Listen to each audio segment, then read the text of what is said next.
Hello दोस्तों, आप लोग कैसे हैं। आशा करता हूं कि आप लोग अच्छे होंगे और मस्त होंगे। आज मैं आप लोगों को केमिस्ट्री का एक टॉपिक्स बताऊंगा, बिलियन के प्रकार। यानी बिलियन कितने प्रकार के होते हैं, यानी how many types of solution, यानी बिलियन कितने प्रकार के होते हैं। ये पूरा डिटेल्स के साथ मैं आपको कॉन्सेप्ट सिखाऊंगा और बहुत सारी चीज़ें आपको मैं बताऊंगा। और आपके अंदर जितना भी डाउट्स है अभी तक बिलियन के बारे में, ठीक है, कि बिलियन कितने प्रकार के होते हैं, ठीक है, ऐसा क्यों होता है, ये पूरा डाउट मैं इस वीडियो में क्लियर कर दूंगा। क्योंकि मैं आपको बता दूं कि इसके पिछले वीडियो में मैं बिलियन पढ़ाया था कि बिलियन किस किस पदार्थों के मिलाने से बनता है। यानी विलेय क्या होता है, विलायक क्या होता है, सार्वत्रिक विलायक क्या है, टिक्चर विलयन क्या है, ठीक है, और विलयन के गुण क्या है, ये पूरा डिटेल्स में पढ़ा चुका हूँ। पिछले वीडियो में आप जाके उसको देख लीजिए, वीडियो के सेक्शन में आपको मिल जाएगा और वहाँ से उस वीडियो को देखिए। और देखने के बाद आपके दिमाग में जितने भी प्रश्न उठते हैं ना, उसका वहाँ पे आंसर मिल जाएगा। इस वीडियो में मैं बताया कि मैं बताने वाला हूँ कि बिलियन कितने प्रकार के होते हैं। तो चलिए वीडियो को स्टार्ट करते हैं। देखिए, सबसे पहले मैं आपको बता दूं कि जो बिलियन के प्रकार हैं ना, उनको दो तरीकों से बांटा गया है। एक भौतिक अवस्था के आधार पर, ठीक है, और दूसरा सांद्रण के आधार पर। यानी बिलियन को दो तरीके से बांटा गया है। पहला भौतिक अवस्था के आधार पर, दूसरा सांद्रण के आधार पर। मैंने बोर्ड पे नोट भी किया है, देखिए, बिलियन के प्रकार। यानी बिलियन के प्रकार को दो तरीके से बांटा गया है। पहला भौतिक अवस्था के आधार पर और दूसरा सांद्रण के आधार पर। क्लियर। चलिए अब हम लोग जानते हैं भौतिक अवस्था के आधार पर बिलियन कितने प्रकार के होते हैं। देखिए, भौतिक अवस्था के आधार पर जो बिलियन का प्रकार है ना, वो टोटल 9 प्रकार के होते हैं। कितने प्रकार की? 9 प्रकार के होते हैं भौतिक अवस्था के आधार पर। अब भौतिक अवस्था क्या है, आप याद करिए कि मैंने बताया था पदार्थ की भौतिक अवस्था जो है कि 3 तरह की होती है ना, ठोस, द्रव, गैस, है ना, ठोस, द्रव, गैस। तो इन तीनों को मिलाने से जो बिलियन बनता है, ठीक है, उसी को बोलते हैं भौतिक अवस्था के आधार पर बिलियन के प्रकार। तो इन तीनों को मिला के जितने भी बिलियंस बनाए जाते हैं, ठीक है, वो सभी बिलियन टोटल 9 बनाए जाते हैं। कौन कौन? देखिए, पहला ठोस को ठोस के साथ मिश्रण। यानी कोई ठोस पदार्थ है, दूसरे ठोस पदार्थ के साथ मिला दिया जाए तो उस प्रकार का जो मिश्रण होगा वो भौतिक अवस्था पर आधारित होगा। फिर ठोस को द्रव के साथ मिलाइए, फिर ठोस को गैस के साथ मिलाइए।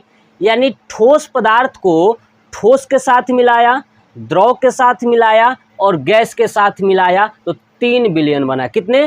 3 बिलियन बना। ऐसे ही द्रव को ठोस के साथ मिलाइए, द्रव को द्रव के साथ मिलाइए, द्रव को गैस के साथ मिलाइए तो फिर बनेगा 3 बिलियन। क्लियर। ऐसे ही गैस को ठोस के साथ मिलाइए, गैस को द्रव के साथ मिलाइए और गैस को गैस के साथ मिलाएंगे तो 3 बनेगा। यानी टोटल ठोस, द्रव, गैस से मिला करके टोटल 9 प्रकार के विलयन बनेंगे। कितने प्रकार के? 9 प्रकार के विलयन बनेंगे। तो चलिए मैं आपको एक एक विलयन बिल्कुल आसानी से समझाता हूँ, आप कैसे याद रखोगे, पूरा कॉन्सेप्ट के साथ आपको चीज़ें सिखाऊंगा। चलिए, सबसे पहला ठोस को ठोस पदार्थ के साथ मिश्रण। यानी जब किसी ठोस पदार्थ को दूसरे ठोस पदार्थ के साथ आप मिलाते हो तो एक विलयन बनेगा, एक मिश्रण बनेगा। उस मिश्रण को भौतिक अवस्था के आधार पर विलयन कहते हैं। तो देखिए, जब आप जो पहला पदार्थ मिला रहे हैं ना, आप देखिए सब में पहला पदार्थ जो भी मिला रहे हैं उसकी मात्रा हमेशा कम होती है और दूसरे वाले पदार्थ की मात्रा हमेशा ज़्यादा होती है। मतलब ठोस को ठोस के साथ मिलाया हूँ तो पहले वाले ठोस की मात्रा कम होगी और दूसरे वाले ठोस की मात्रा ज़्यादा होगी। ऐसे ही ठोस को द्रव के साथ मिलाऊंगा तो ठोस की मात्रा पहले वाले की कम और दूसरे वाले की ज़्यादा। ऐसे ही पहले वाला जितना भी पदार्थ है इनकी मात्राएं कम होंगी और दूसरे वाले पदार्थ की ज़्यादा होगी। इसी बेस पे आपको बहुत सारे हमारे आसपास जितने भी प्रोडक्ट मौजूद होते हैं ये मिल जाते हैं, यानी सब इसी के थ्रू मिक्स हुए हैं। ठीक है, चलिए मैं आपको चीज़ें समझाता हूँ। एक बेसिक कॉन्सेप्ट भी आपको समझाऊंगा लास्ट में। इसी कॉन्सेप्ट पर जो आपके मन के अंदर इतना ज़्यादा प्रश्न उठता है, डाउट होता है, वो सब डाउट इस वीडियो में क्लियर हो जाएगा। चलिए देखिए, जब ठोस को ठोस पदार्थ के साथ मिश्रण करोगे, ठीक है, तो क्या होगा, भौतिक अवस्था के आधार पर विलयन हो जाएगी। लेकिन बताइए कोई ऐसा एग्जाम्पल जिसमें ठोस और ठोस को मिलाया जाता हो। तो मैं जैसे आपको बताऊं कि घर में, गांव में आपने एक चीज़ देखा होगा, पीतल का जो बर्तन आता है, यानी फुलहा थरिया बोलते हैं, फुलहा थरिया, ठीक है, वो पीतल का बना होता है। और पीतल जो है कि कॉपर और जिंक को मिलाने से बनता है। किसको? कॉपर और जिंक को। तो कॉपर क्या है, एक ठोस पदार्थ है, और जिंक भी क्या है, तो एक ठोस पदार्थ है। और उन दोनों को मिलाने से क्या बनता है, तो पीतल बनता है। क्या बनता है? पीतल बनता है। कॉपर जो है कि उसमें 70% होता है और जिंक 30% होता है। तो पीतल जो है कि ठोस और ठोस का मिश्रण है। आगे समझ में? तो जब कभी भी ठोस और ठोस पदार्थ को मिलाओगे तो जो मिश्रण बनेगा उस मिश्रण को बोलेंगे ठोस ठोस का मिश्रण। क्लियर? चलिए दूसरा जानते हैं कि ठोस तथा द्रव का मिश्रण।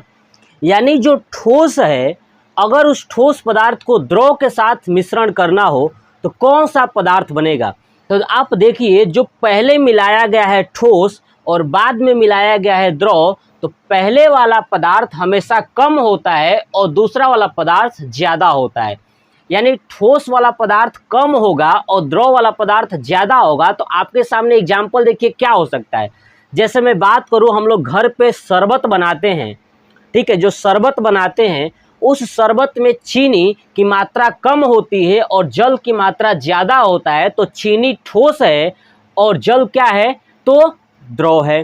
तो जब यहाँ पे ये जो बनता है वो शरबत एक प्रकार का क्या हो गया, ठोस तथा द्रव का मिश्रण हो गया।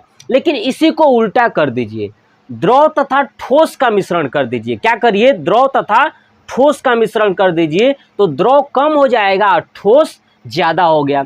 तो इसका एग्जाम्पल आप देखेंगे कि हम लोग चाशनी बनाते हैं, जो रसगुल्ला होता है, रसगुल्ले को रस में डुबोया जाता है, तो जो रस बनाया जाता है वो क्या है, द्रव तथा ठोस का मिश्रण है। क्योंकि द्रव कम होता है और ठोस ज़्यादा होता है, मतलब चीनी ज़्यादा होता है। आगे समझ में? तो ये दोनों प्रकार के मिश्रण जो है कि अलग अलग है। कभी भी आप एक मत कहिएगा, क्योंकि कभी भी आपसे कोई पूछे बताओ चीनी और पानी को मिलाया जाए तो क्या बनेगा, तो आप हमेशा कहिएगा कि शरबत बनेगा। लेकिन उसी को उल्टा कर दिया जाए, पानी और चीनी को मिला दिया जाए तो हमेशा चाशनी बनेगा। क्योंकि पानी पहले है, तो पानी के पहले है तो इसलिए उसकी मात्रा कम होगी और चीनी की मात्रा ज़्यादा होगी, तो चाशनी बन जाएगा।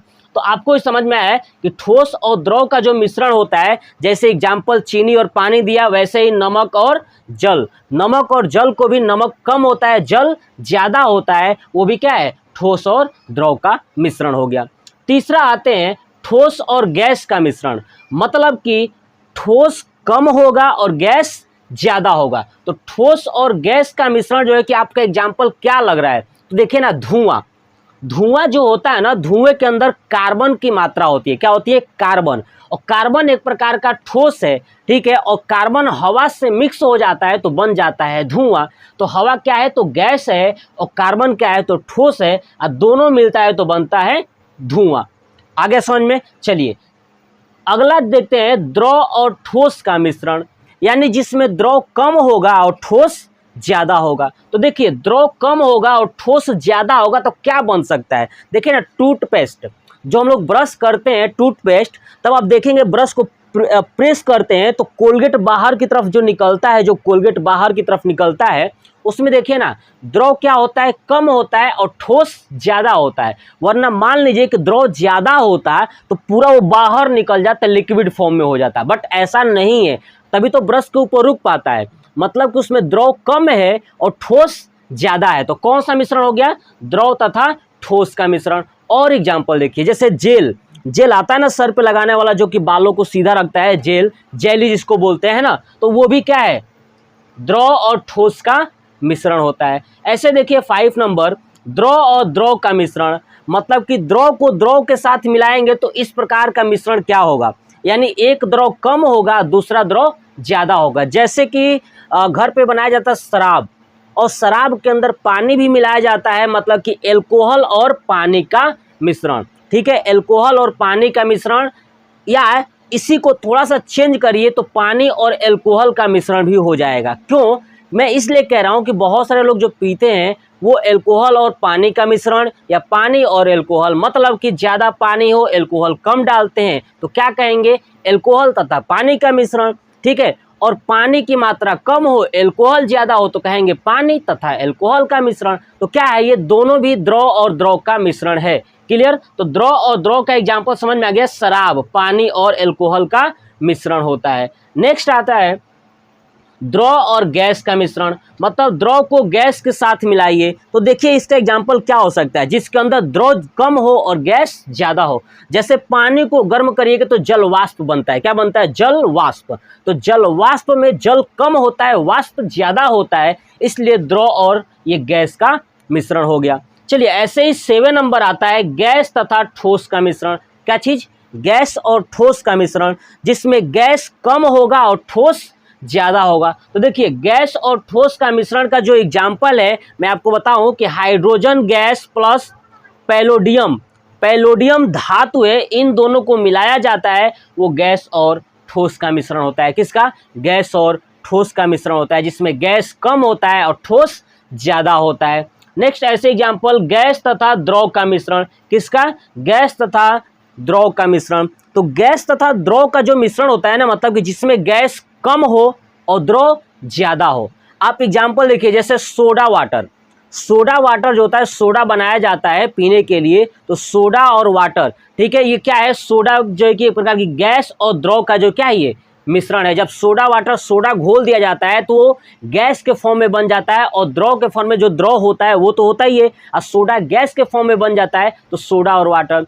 और एग्जाम्पल मैं आपको समझाऊँ, जो पेप्सी हम लोग पीते हैं, पेप्सी पीते हैं, तो पेप्सी पीते हैं तो पेप्सी का जब ढक्कन खोलोगे ना तो उसके अंदर से गैस निकलेगा, तो गैस थोड़ा सा होता है और जल ज़्यादा होता है, तो वो भी एक प्रकार का क्या है, गैस और द्रव का मिश्रण है। ऐसे और एग्जाम्पल देखिए, गैस और गैस का मिश्रण। देखिए गैस और गैस का जो मिश्रण है ये आपको साफ साफ एक ही चीज़ दिखता होगा, वायुमंडल के अंदर वायु। क्या चीज़, वायुमंडल के अंदर वायु। ये क्या क्या होता है, तो जो वायुमंडल के अंदर हवा है ना, उसके अंदर ऑक्सीजन, नाइट्रोजन, आर्गन, हाइड्रोजन, बहुत सारी गैसें एक साथ कंबाइन है, मिश्रित है, कार्बन डाइऑक्साइड, बहुत सारे गैसों का क्या है वो मिश्रण है। तो गैस और गैस का जो मिश्रण आपको मैंने बताया, एग्जाम्पल में याद रखिएगा वायु, वायु क्या है, गैस और गैस का मिश्रण है।